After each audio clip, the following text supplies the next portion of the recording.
Ya, nama saya Nurholis Agi. Ya kalau hobi sih dari tahun 93 saya udah hobi ngumpulin barang. Jadi semua saya udah pernah kerjain. Dari bengkel motor, bengkel mobil, studio musik, warung nasi, servis handphone, servis AC, servis kulkas, servis apa saja sudah, servis orang termasuk, bangun-bangun rumah juga udah. Tuh. Nah, ujung-ujungnya dagang rongsokan. Bangkunya ada 78 berarti bangkunya. Apa 57? 7. Mejanya 3. Sudah. Jadi kalau rongsokan ini paling enak.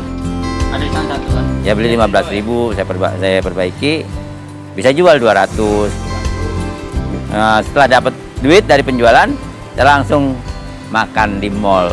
Nah, kepikiran lah pada waktu itu, nanti kalau saya punya uang, saya akan buat mall tapi rongsok. Nah itu. Di tahun 98 pada waktu itu saya punya pikiran.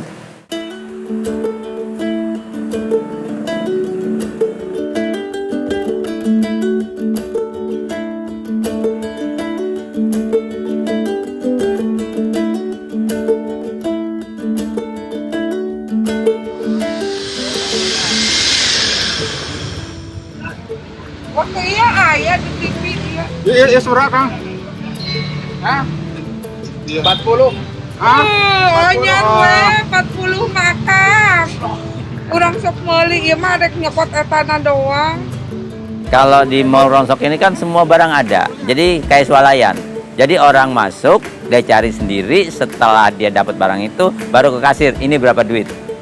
Jadi saya tidak menentukan harga di sana. Juga nggak ada label harga. Juga nggak ada label namanya katalog barang. Pokoknya cari aja sendiri. Setelah dapat baru ke kasir, berapa duit. Nah, disitulah yang namanya interaksi dengan para pembeli.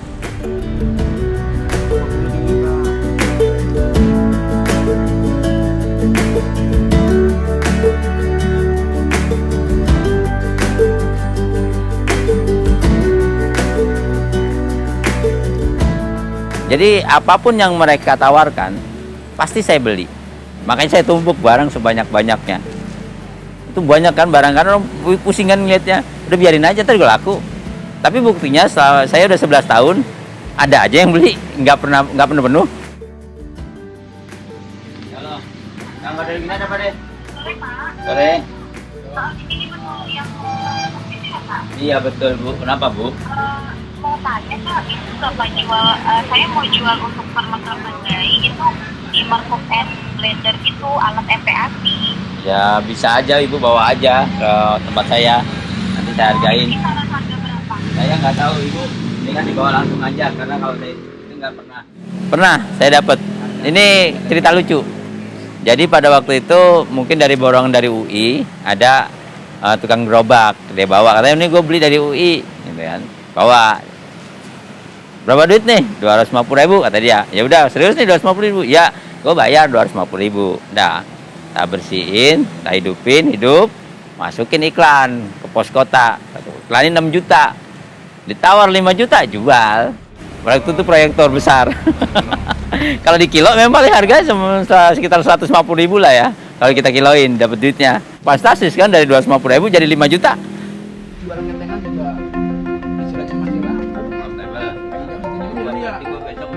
Jadi nggak ada yang namanya barang bekas itu tidak punya nilai. Walaupun itu baut, pasti punya nilai.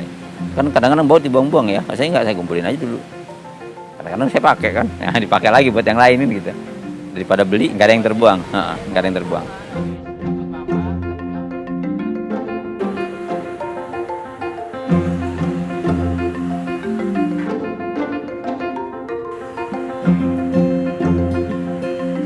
kualitasnya di sini nggak kalah beda dengan kalau misalnya kita cari baru ya. Di sini lumayan baik,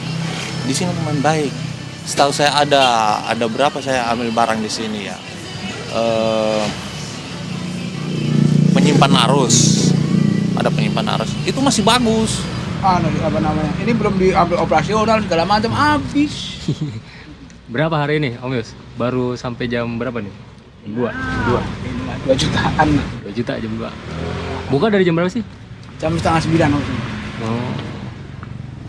Kalau awal-awal pandemi memang ya kita ikut-ikutan lah. Ikut-ikutan nyusruk ibaratnya kan gitu. Tapi masih mending, masih bisa buat makan lah bareng-bareng dengan kawan-kawan yang kerja gitu kan.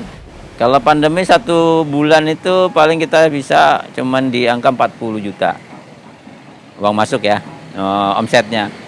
Sebelum pandemi kan hampir 100 ya. Nah setelah pandemi berjalan ini sekarang udah agak lumayan stabil lah.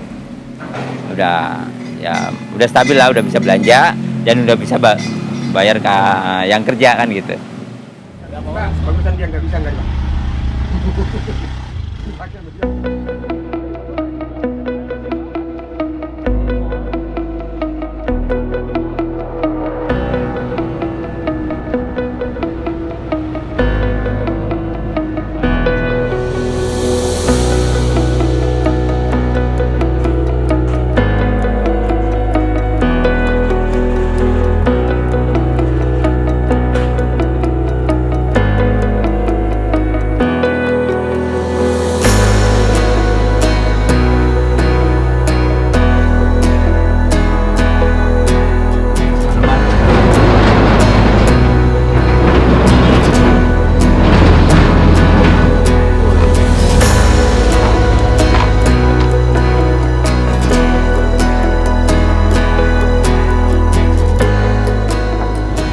Emang konsepnya berarti tetap di sini jadi cabang, tapi ada kafe juga. Bukan, ini beda nanti. Ini namanya wisata Rongsok ini.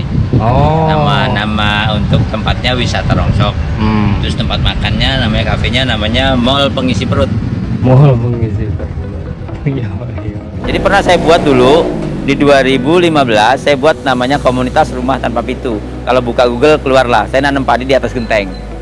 Jadi gentengnya saya tanamin padi, kemudian saya ajak warga untuk bercoba bercocok tanam dengan kondisi rumah yang seperti ini. Tapi waktu itu saya gagal. Nah, dari kegagalan itulah saya punya cita-cita, saya akan buat lagi, tapi nanti setelah punya duit sendiri kan gitu. Nah, setelah saya ada lahan, saya buatlah tempat ini, saya bangun walaupun dengan barang bekas, dengan susah payah kebentuk ini selama 1 tahun saya bangun ini. Inilah saya mau buat proyek contoh bagaimana bangsa ini bisa makmur. Karena sekarang ini kan untuk makmur susah. Karena orang nggak bisa mencontohkan gimana sih kalau bisa makmur. Sekarang ada nggak kemakmuran? Kemakmuran hanya ada di individu, tapi tidak ada yang di jamaah. Ya kan? Yang makmur ya udah makmur, punya rumah yang bagus-bagus semua itu makmur mereka. Sampai di bawah mereka itu.